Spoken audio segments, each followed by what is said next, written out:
Hello everyone, আমি সজল sir. আপনাদের সবাইকে আমার ইউটিউব চ্যানেল স্মার্ট অ্যাকাউন্টিং কেয়ারে স্বাগত জানাই।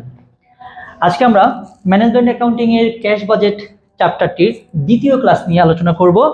আমি সবাইকে রিকোয়েস্ট করব, যারা থার্ড ইয়ারের পরীক্ষার্থী আছেন বিশেষ করে, তারা প্রথম ক্লাসটি দেখে দেন দ্বিতীয় ক্লাসে জয়েন করেন। আশা রাখি ক্যাশ বাজেট নিয়ে আপনাদের কোনো প্রকার ভয় থাকতে পারে না। তো আমি সবাইকে বলতে চাই, আমরা ক্যাশ বাজেট চ্যাপ্টারটির প্রথম ক্লাসে বলেছিলাম ক্যাশ বাজেট করতে হয় মাত্র 4টি ধাপ দিয়ে। নাম্বার 1, একটা ওপেনিং ব্যালেন্স দেওয়া থাকবে। নাম্বার 2 হচ্ছে আমাদের সকল ক্যাশ রিসিপ্টগুলো আমরা যোগ করব।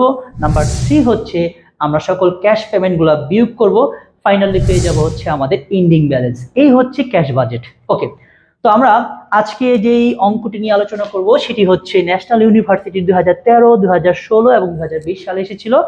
আপনাদের যাদের ব্যতিক্রম বই আছে তারা অঙ্কটি বের করে রাখতে পারেন, তাহলে বুঝতে খুব সহজ হবে। তো আমরা প্রশ্নের মধ্যে চলে আসলাম। চলুন আর দেরি না করে আমরা প্রশ্নটি খুব ভালোভাবে বুঝে নিই। প্রশ্ন বুঝতে পারলে হচ্ছে আমাদের অঙ্ক প্রায় 90% শেষ হয়ে যাবে। এরপরে আমরা বোর্ডে চলে যাব। আমরা বোর্ড থেকে, আমি আগেই অঙ্কটি করে রেখেছি, আগে আপনাদের প্রশ্নটি বুঝিয়ে দেন আমি বোর্ড থেকে আপনাদের একেবারে সুন্দরভাবে বুঝিয়ে দিব। তো প্রথমেই এখানে বলেছে, from the following information supplied by XY limited অথবা ABC লিমিটেড, অর্থাৎ XY কোম্পানি কিংবা ABC কোম্পানি লিমিটেডের কিছু তথ্য তারা নিচে সরবরাহ করেছে। এরপর বলেছে, prepare a cash budget for the period from 1 October 2010 to 31 December 2010, অর্থাৎ আমাকে একটি ক্যাশ বাজেট তারা প্রস্তুত করতে বলেছে। এখানে ক্যাশ বাজেট তারা প্রস্তুত করতে বলেছে, আর সেটা হচ্ছে অক্টোবর থেকে ডিসেম্বর পর্যন্ত। এটা বুঝতে পারলাম। তো এরপরে তারা কিছু মাস দিয়ে দিয়েছে, যেমন হচ্ছে অগাস্ট, সেপ্টেম্বর, অক্টোবর, নভেম্বর এবং December.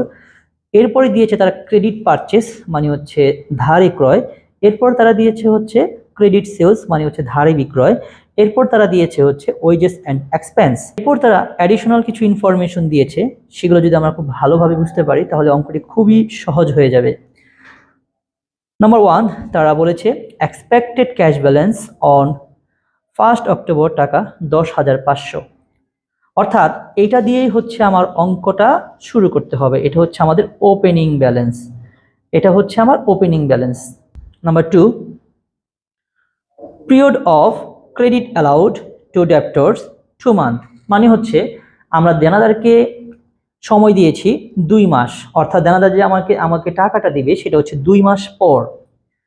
Number 3, period of credit allowed by creditors 1 month, এবং আমরা যে ধারে ক্রয় করেছিলাম সেটার জন্য পাওনাদার আমাদের সময় দিয়েছে 1 মান্থ, অর্থাৎ 1 মাস পরে টাকাটা আমাকে পে করতে হবে।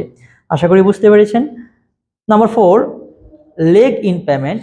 লেগ ইন পেমেন্ট মানে হচ্ছে বকেয়া। তো বলছে এখানে lag in payment of wages and others expense 1 month, অর্থাৎ এইটা আমরা পে করি হচ্ছে 1 মাস পর। ওকে, এরপরে বলেছে তারা সেলিং কমিশন 2% অন সেলস, মানে হচ্ছে আমরা যেই ধারে বিক্রি করি বা আমরা যে বিক্রি করেছি এটার উপর আমরা কমিশন দিব হচ্ছে 2%। ওকে, কবে দিব? বলছে payable on 1 month after sales, অর্থাৎ 1 মাস পরে, যে মাসে আমরা বিক্রি করি তার পরের মাসে আমরা কমিশন দিব। ওকে, এরপরে তারা বলেছে এক্সপেন্ডিচার অন মেশিন ওর টাকা 50,000 ইজ পেয়েবল ইন অক্টোবর মাস, অর্থাৎ আমি একটি মেশিন কিনেছিলাম, সেই মেশিন বাবদ আমার ব্যয় হয়েছে 50,000 টাকা, যেটা আমি পে করব হচ্ছে অক্টোবর মাসে। এই হচ্ছে আপনার প্রশ্ন। এবার আমরা প্রশ্নটা দেখে দেখে অঙ্ক আমরা এখানে করার চেষ্টা করব। প্রথমে আসি, আমরা বলেছিলাম যে আমাদের একটা ছক করতে হবে। সেই ছকটি এরকম হবে যে এখানে আমি লিখি নাই, ডিটেলস লিখে নিবে, ডিটেলস অক্টোবর, নভেম্বর, ডিসেম্বর। তাহলে আমাদের এই অঙ্কে মানে ধাপ 4টি, প্রথম ধাপটি আমি এখানে লিখে দিয়েছি ওপেনিং ব্যালেন্স, এটা প্রশ্নেই দেওয়া আছে, এই টাকাটা হচ্ছে প্রশ্নেই দেওয়া আছে। এরপরের ধাপটা কি? Add cash receive. আমরা জানি যে আসলে ক্যাশ রিসিভ 2টা হয়, কিন্তু আমার এই অঙ্কটার মধ্যে 2টা নাই, একটা আছে। আমাদের মনে রাখতে হবে যা নাই তা নিয়ে কোনোভাবেই আক্ষেপ করা যাবে না। প্রশ্নের মধ্যে যা দিয়েছে সেটা দিয়ে আমরা করব। ক্লিয়ার? যেমন এখানে ক্রেডিট সেলস এর কথা বলেছে, এখন ক্যাশ সেলস নাই, থাকলে আমরা দিতাম, যেহেতু নাই সেটা নিয়ে কোনো আক্ষেপ করবো না, বড় জোর আরো ভালো হয়েছে, অঙ্কটা খুব তাড়াতাড়ি শেষ হবে। ওকে, এরপর চলে আসি। তো অ্যাড ক্যাশ রিসিভ, ক্যাশ রিসিভের মধ্যে আমরা লিখবো ক্যাশ কালেকশন ফ্রম ডেপ্টর। আর আমরা জানি যে এটা ওয়ার্কিং ছাড়া করা সম্ভব না, তাই আমরা ওয়ার্কিং করেছি হবে। আর আমরা বলেছিলাম যে ওয়ার্কিং এর ক্ষেত্রে সর্বোচ্চ চারটি ওয়ার্কিং হয়তো করতে হবে। নাম্বার 1 ওয়ার্কিং করতে হয় যে collection from debtor, number 2 paid to creditors, number 3 calculation of sales commission, number 4 হচ্ছে যদি কোনো খরচের মধ্যে হাফ মান্থ এই ধরনের কিছু তথ্য দিয়ে দেয় তাহলেই আমরা সেই ওয়ার্কিং গুলো করব। তো আমরা প্রথম ওয়ার্কিং এ চলে আসলাম, কালেকশন ফ্রম ডেপ্টর্স। তো প্রথমে আমরা ঘর দেব হচ্ছে মান্থ, তারপর হচ্ছে ক্রেডিট সেলস, এরপরে হচ্ছে আমাদের যে 3 মাসের কথা বলা আছে অক্টোবর, নভেম্বর এবং ডিসেম্বর। ওকে, সেই 3টা ঘর দিয়ে দিলাম। আচ্ছা, হ্যাঁ, আমাদের কথা ছিল কি এখানে, আমরা যদি আবার একটু সামান্য এটা পড়ি, কি বলছে, period of credit allowance to debtors 2 month, অর্থাৎ দেনাদার আমাদের টাকা দিবে 2 মাস পর। তাহলে আমরা যদি খেয়াল করি, আমরা অগাস্টের টাকা পাবো 2 মাস পরে, অর্থাৎ সেপ্টেম্বর অক্টোবরে, সেই অক্টোবরে আমরা বসাইলাম। অর্থাৎ অগাস্ট মাসের যে 1,85,000 টাকা, এটা যদি 2 মাস পরে হয়, অর্থাৎ 2 মাস পর সেপ্টেম্বর অক্টোবর, এই অক্টোবরের ঘরে বসাইলাম। ওকে, এরপর চলে আসি যে সেপ্টেম্বরে যেই 2,10,000 টাকা, এই টাকাটা পাবো আমরা 2 মাস পরে, মানে হচ্ছে আমাদের অক্টোবর নভেম্বরে, এই যে নভেম্বরের ঘরে বসাইলাম। এরপরে চলে আসি যে আমাদের অক্টোবরের যেই টাকাটা সেটা পাবো 2 মাস পরে, মানে হচ্ছে আমাদের নভেম্বর ডিসেম্বর, এই যে ডিসেম্বরের ঘরে বসাইছি। আচ্ছা, তাহলে দেখা গেল কি যে ডিসেম্বরের টাকাটা কবে পাবো সেটা আমাদের দেখানোর দরকার নাই, কারণ আমাদের এখানে কি কি মাস চাইছে, অক্টোবর, নভেম্বর এবং ডিসেম্বর। আশা করি এটা বুঝতে পারছেন। এই টাকাগুলোকেই এখন আমরা এখানে বসাই দিলাম। তাহলে হয়ে গেল আমাদের ক্যাশ রিসিভ, আর কিছুই নাই। আমাদের ক্যাশ রিসিভ 2টা থাকার কথা ছিল, কিন্তু আমাদের এই অঙ্কের মধ্যে একটা আছে, একটাই বসাইলাম। এরপরে আমরা লিখলাম টোটাল ক্যাশ রিসিভ, এটাকে আমরা এই ধরবো, এটা যোগটা পরে করব, যোগটা এখন না, যোগটা পরে করব। আচ্ছা, চলে আসি লেস ক্যাশ পেমেন্ট, এটা ধাপ হচ্ছে 3। তো আমরা কি করব, প্রথমেই পেড টু ক্রেডিটর্স, অর্থাৎ আমরা পাওনাদারকে কিভাবে টাকা পে করি এটার জন্য আমরা ওয়ার্কিং 2 তে চলে আসব, পেড টু ক্রেডিটর্স। এখানে যদি 3 নাম্বার সমন্বয়টা খেয়াল করি, তাহলে এখানে কি বলেছে, paid of credit allowed by creditors 1 month, মানে হচ্ছে আমরা পাওনাদারকে 1 মাস পর পে করি। ওকে, তাহলে এখানে আমরা সেম ভাবে মান্থের একটা ঘর দিলাম, ক্রেডিট পারচেস, এটা প্রশ্নেই আছে স্যার, দেখেন আপনারা মান্থ আর ক্রেডিট পারচেস প্রশ্নেই আছে। আর আমাদের অঙ্ক যেহেতু 3 মাসের, অক্টোবর, নভেম্বর এবং ডিসেম্বর, তা আমরা কি বলেছিল যে আমরা যেই মাসে ক্রয় করি টাকাটা তার পরের মাসে দেই। ওকে, তাহলে আমরা দেখেন অগাস্ট মাসে যেই কি বলে 92,000 টাকা, এটা দিব হচ্ছে সেপ্টেম্বর মাসে, কিন্তু আমার কি সেপ্টেম্বর মাস করতে বলছে, তাই এই টাকাটা এখানে আসবে না। ওকে, এরপরে আসি সেপ্টেম্বরের যেই মানে 1 লক্ষ টাকা, এটা আমরা পে করব তার পরের মাসে, অর্থাৎ অক্টোবর মাসে। তাহলে অক্টোবর মাসে আমাকে হ্যাঁ করতে বলছে, এই যে অক্টোবর টাকা বসাই দিলাম। ওকে, অক্টোবরের যে টাকাটা সেটা পে করবো হচ্ছে নভেম্বরে, অর্থাৎ 1,20,000 টাকা দিব নভেম্বরে, টাকাটা বসাই দিলাম। এরপরে চলে আসি নভেম্বরের যে 90,000 টাকা, এটা দিব 1 মাস পর, অর্থাৎ ডিসেম্বরে, এটাও বসাই দিলাম। ডিসেম্বরে যে টাকাটা সেটা দিব হচ্ছে জানুয়ারিতে, কিন্তু আমাকে জানুয়ারি মাস করতে বলে নাই।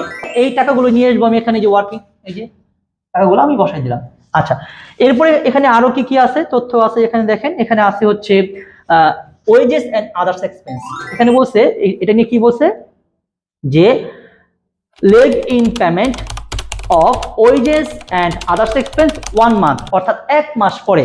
আমরা চাইলে আমরা এটার জন্য আমরা ওয়ার্কিং করতে পারি, কিন্তু দরকার নেই। হ্যাঁ, আমি একটু এখান থেকে বুঝাই দেই, তাহলে বুঝবেন। দেখেন বলছে অগাস্ট মাসের হচ্ছে টাকাটা হচ্ছে 58,000। অগাস্ট মাসে আপনার একটু সবাই যদি বইটা সামনে থাকে তাহলে দেখেন, অগাস্ট মাসের টাকাটা হচ্ছে 58,000, আমি পাবো কবে, সেপ্টেম্বর আমাকে করতে বলে নাই। আচ্ছা, তারপরে চলে আসি সেপ্টেম্বরের যেই ৬৫,০০০ টাকা, সেটা পাবো হচ্ছে অক্টোবরে। এই যে অক্টোবর করতে বলছে, তাই অক্টোবরে বসাইছি।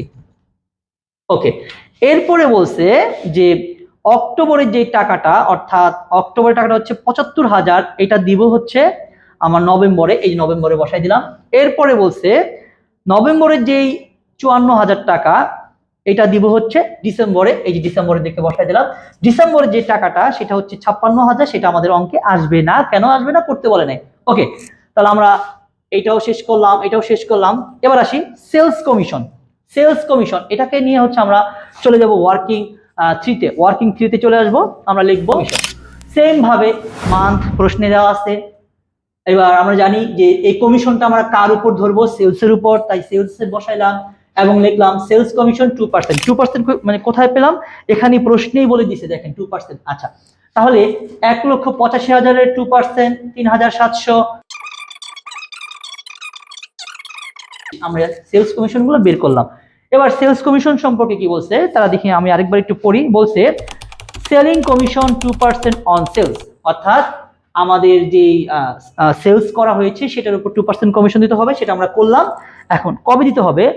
Is payable 1 month after sales, অর্থাৎ যেই মাসে বিক্রি করেছি তার পরের মাসে আমি কমিশন দিব। তাহলে আমরা একটু খেয়াল করি, দেখেন অগাস্ট মাসের কমিশন ছিল হচ্ছে ৩,৭০০, এটা দিব সেপ্টেম্বরে, কিন্তু সেপ্টেম্বর আমাকে করতে বলে নাই, তাই এটা আসবে না। এরপরে চলে আসি সেপ্টেম্বরে যে ৪,২০০ টাকার কমিশন, এটা দিব হচ্ছে কি বলে অক্টোবরে। হ্যাঁ, অক্টোবর করতে বলছে, এই ৪,২০০ টাকা বসাই দিলাম। আবার অক্টোবরের যেই ৪,৯০০ টাকার কমিশন, এটা দিব হচ্ছে নভেম্বরে, এই নভেম্বরে বসাই দিলাম। নভেম্বরের যে কমিশনটা, এটা দিব ১ মাস পরে, অর্থাৎ ডিসেম্বরে, এই ডিসেম্বরের টাকা বসাই দিলাম। ডিসেম্বরের যে কমিশনটা, এটা দিব আর ১ মাস পরে, অর্থাৎ জানুয়ারিতে, সেটা আমাকে অঙ্কে করতে বলে নাই, তাই আমি দেখাবো না। তো দেখেন স্যার, আমি কমিশনের টাকাটাও কিন্তু বের করে ফেললাম। এটা করা শেষ। এখন এই তথ্যগুলো আমরা এখানে বসাই দিব। স্যার দেখেন সেলস কমিশন ওয়ার্কিং নাম্বার 3, এখান থেকে দেখে দেখে বসাই দিলাম ৪,২০০, ৪,৯০০, ৩,৫০০ টাকা বসাই দিলাম। এরপরে আমাদের এখানে আরেকটা তথ্য আছে, এক্সপেন্ডিচার অন মেশিন। তাহলে এক্সপেন্ডিচার অন মেশিন টাকা হচ্ছে শুধুমাত্র বলছে অক্টোবর মাসে, শুধু অক্টোবর মাসের কথা বলা আছে, তাই শুধু অক্টোবর মাসে টাকাটা বসাই দিলাম। এই হচ্ছে আমার ধাপ নাম্বার 3। তাহলে আমরা লিখবো টোটাল ক্যাশ পেমেন্ট, এগুলা যোগ করব, এটা যোগ করব, এটাও যোগ করব, এখানে লিখবো। ওকে, তাহলে আমরা পেয়ে গেলাম বি। এবার আমরা কি করব? ধাপ number 4, ending balance. Ending balance কিভাবে বের করে? এ মাইনাস বি, এ মাইনাস বি। তাহলে এ হচ্ছে এত টাকা, বি হচ্ছে এত টাকা, তাহলে আমরা এই টাকা থেকে এই টাকা বিয়োগ করব, পেয়ে যাব হচ্ছে। তাহলে আমি একটু খেয়াল করি, অক্টোবর মাসে আমার ক্যাশ রিসিভ ছিল হচ্ছে ১,৯৫,০০০, যেখানে আমার ক্যাশ পেমেন্ট হয়েছিল 2,19,000। তাহলে অবশ্যই আমার পেমেন্টটা বেশি হয়েছে, তাই এখানে মাইনাস ফিগার। আচ্ছা, এই মাইনাস ফিগারের টাকাটাই হচ্ছে আমরা এইখানে চলে আসলো। এটার সাথে এটা যোগ করলাম, অর্থাৎ মাইনাস ফিগার আর প্লাস ফিগার যোগ করলে এত আসে। এবার এটা আমার নভেম্বর মাসের টোটাল ক্যাশ রিসিভ হচ্ছে এত টাকা, এবং ক্যাশ পেমেন্ট হচ্ছে ১,৯৯,৯০০। এখানেও হচ্ছে আমার ক্যাশ পেমেন্ট বেশি, তাই মাইনাস ফিগার আসলো। এই টাকাটাই আবার এখানে বসাই দিলাম। এবার ১৩,৬০০ মাইনাস ফিগার, এটার সাথে আমরা যোগ করব, তাহলে ফাইনালি দাঁড়ায় হচ্ছে ২,৩১,৪০০। এই ২,৩১,৪০০ হচ্ছে আমার ডিসেম্বরের কালেকশন, অর্থাৎ রিসিভ, এবং ডিসেম্বরের পেমেন্ট হচ্ছে, এগুলো সব যোগ করার পরে আসছে ১,৪৭,৫০০, অর্থাৎ আমার ক্যাশ রিসিভ বেশি, তাই ধনাত্মক একটা মান আসছে, পজিটিভ মান আসছে। এটা থেকে এটা বিয়োগ করলে আসে হচ্ছে ৮৩,৯০০। আশা করি সবাই বুঝতে পারছেন। এই হচ্ছে আমাদের ক্যাশ বাজেটের অঙ্ক। আমরা পরবর্তীতে আরেকটি অঙ্ক নিয়ে আসব। আমি আপনাদের ৩ থেকে ৪টা ম্যাথ বুঝিয়ে দিব। আশা রাখি এই ৩ থেকে ৪টা ম্যাথের মধ্যেই 100% কমন পড়বে, 100% কমন পড়বে। তাই আমি সর্বমোট একটা কথাই বলতে চাই যে ক্যাশ বাজেট আমরা যারা প্রথম ক্লাসটি করেছেন বা প্রথম ক্লাসটি দেখেছেন, সেটা করলেই কিন্তু এই পুরো অঙ্কটা সম্পর্কে আপনি যথার্থভাবে বুঝতে পারবেন। তবুও যদি কেউ না বুঝেন, কোন জায়গাটাতে বুঝেন নাই, আপনারা কমেন্ট করে জানাতে পারেন। আমি আশা রাখি আপনাদের সকল কোয়েশ্চেনের অ্যান্সার আমি আমার কমেন্টের মাধ্যমে জানাবো। ধন্যবাদ, সবাই ভালো থাকবেন, সুস্থ থাকবেন, এবং পরবর্তীতে আমরা কোন চ্যাপ্টার নিয়ে আলোচনা করতে পারি বা কোন অধ্যায় নিয়ে আমরা আলোচনা করলে আপনারা উপকৃত হবেন সেটা আপনি কমেন্টের মাধ্যমে জানাতে পারেন। তাহলে আমি সেই অধ্যায়টা নিয়ে খুব সহজভাবে গতানুগতিকভাবে আমি আলোচনা করার চেষ্টা করব। ভালো থাকবেন সবাই, সুস্থ থাকবেন এবং স্মার্ট অ্যাকাউন্টিং এর সাথেই থাকবেন।